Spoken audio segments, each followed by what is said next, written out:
1971 সালে সোভিয়েত বিজ্ঞানীরা তুর্কমেনিস্তানের কারাকুম মরুভূমিতে প্রাকৃতিক গ্যাসের সন্ধানে খনন কাজ চালাচ্ছিলেন। হঠাৎ করেই ড্রিলিং রিগের নিচের মাটি ধসে যায় এবং বিশাল এক গর্তের সৃষ্টি হয়, যার ব্যাস ছিল প্রায় 69 মিটার এবং গভীরতা 30 মিটার।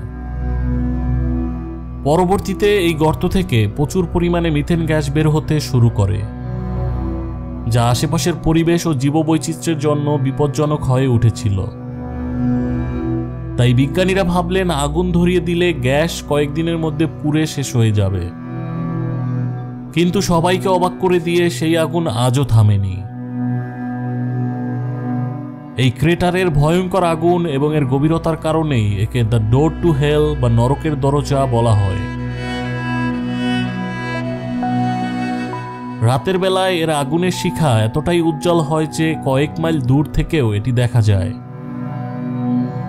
মরুভূমির মাঝখানে এই বিশাল গর্তের তাপমাত্রা এত বেশি যে কাছে গেলে তার তাপ অনুভব করা যায়।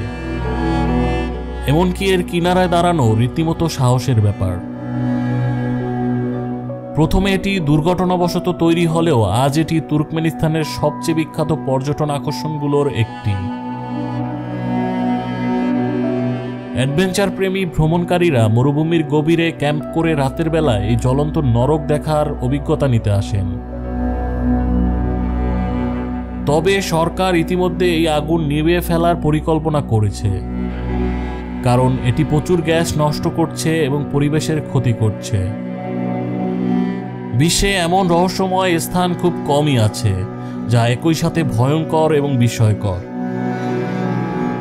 আপনি কি একবার এই নরকের দরজার সামনে দাঁড়িয়ে এক ঝলক দেখতে চাইবেন? অবশ্যই কমেন্ট করে জানাবেন।